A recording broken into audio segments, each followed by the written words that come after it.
Hi, everybody. This is Silvio Canto in Dallas, Texas on Thursday, February the 26th. And welcome to our commentary.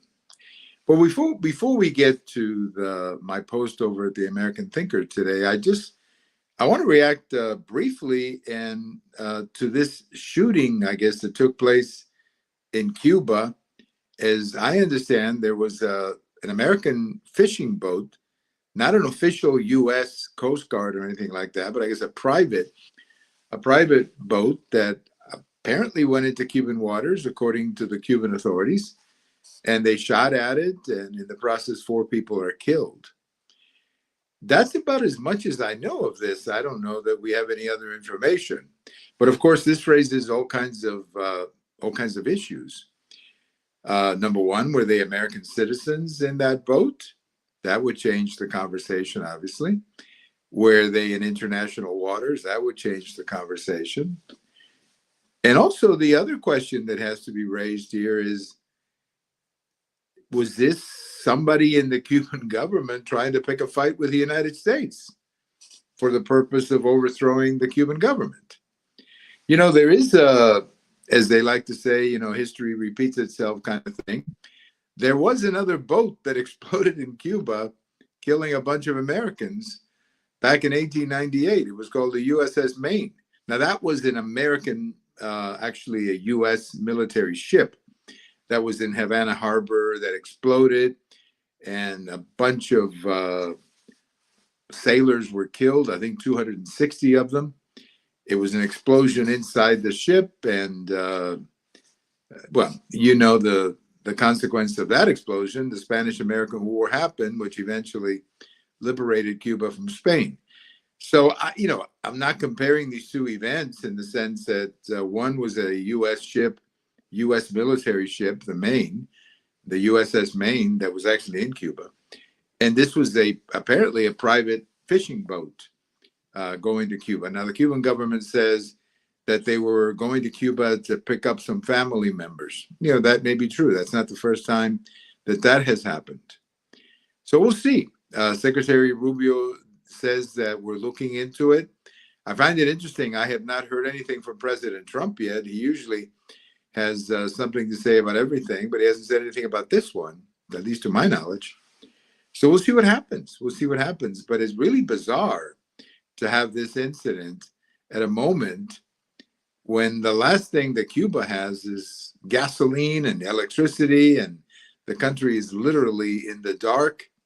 People cannot drive their cars or even drive some of the public transportation. So anyway, I think it's just, we'll keep an eye on it, but we'll probably get more information over the next few days.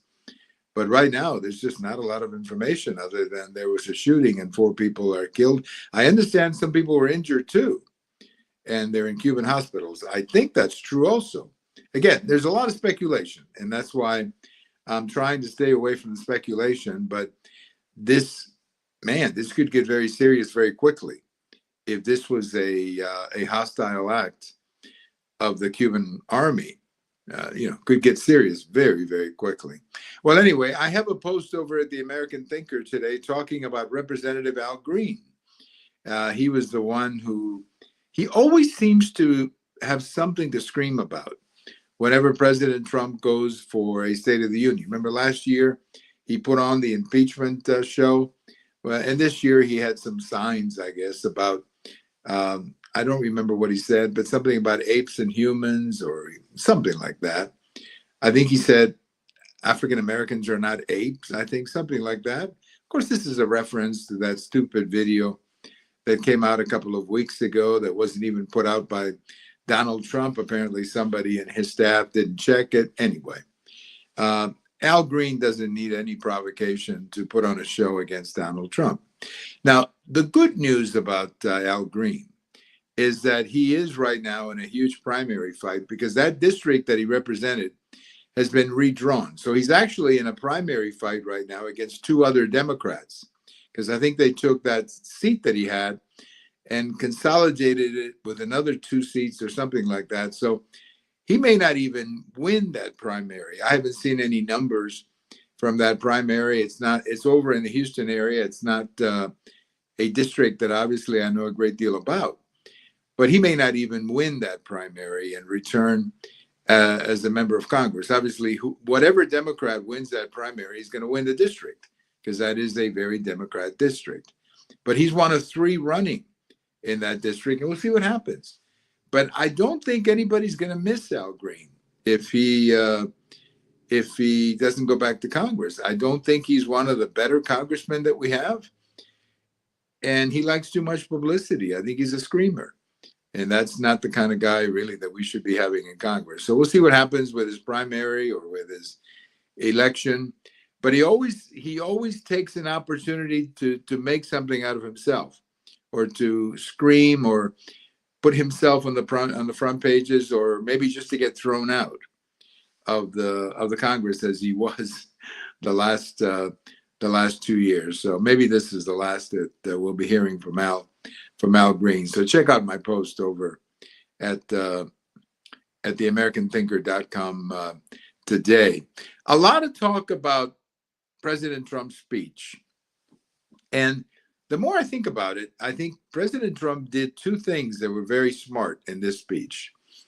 Number one, the production was absolutely incredible. If this was a Broadway show, a movie, or whatever, a television show, it would get all kinds of credits and all kinds of praise for the production.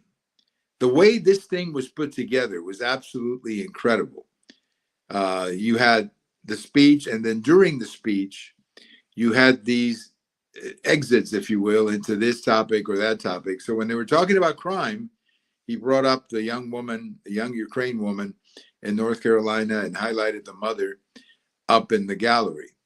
When he was talking about patriotism, he brings in the hockey team. But he didn't, usually what presidents have done in the past, and President Reagan was the one who started this, of bringing citizens to the gallery. Normally, they give the speech, and then at the very end, they celebrate the citizens. That's kind of been the way it's been done. But the brilliance of this speech is that it was done during the speech, so that the speech had these natural breaks that kept you interested. It wasn't like, the whole speech and then came the presentation. No, it was the speech, and then during the speech, you had these breaks. And I think from the standpoint of keeping the audience watching, I thought it was absolutely brilliant. As I said, it was an amazing production, whoever did this. And then, of course, President Trump's delivery.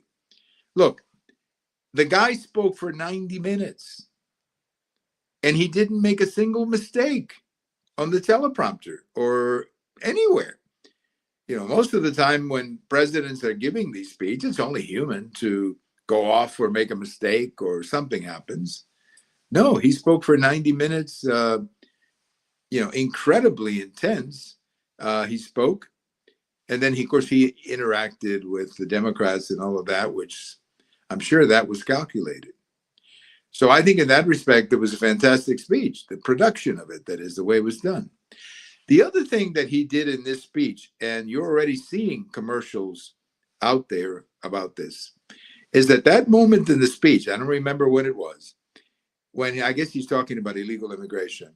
And then he says, stand up or support me if you agree that it is the responsibility of government to protect American citizens, not illegal aliens. Now, that's a 99% issue. That should have been, everybody should get up and applaud. But no, the Democrats decided that they were not going to applaud. They were just going to sit there and do nothing about this. And I think that was a big mistake on the part of Democrats. Big political mistake. Now, granted, and I will admit that President Trump calculated this. I mean, this was not some ad lib moment. This was all calculated. And what they were betting on is that the Democrats would do exactly what they did, which is to sit there and do nothing and basically not clap, which I think turned out to be really stupid for them. And as I say, they're already running ads about this. And I guarantee you that every Democrat in a competitive district is going to see that ad, because the Republicans are just going to force them to talk about it. But honestly, I am amazed at the Democrats, how silly they've become and how much they're willing to die on hills that are complete. I mean, listen, if you're going to die on a hill, don't die on an 80-20 hill. And when you get into illegal immigration, or when you get into boys playing with girls and judges releasing criminals, these are issues that have huge support. So why would you get on the wrong side of those issues? And that's why I just find the Democrats to be, frankly, politically almost dead. I mean, they can't seem to think. And I think what it all comes down to is, if President Trump brings it up, they have to oppose it.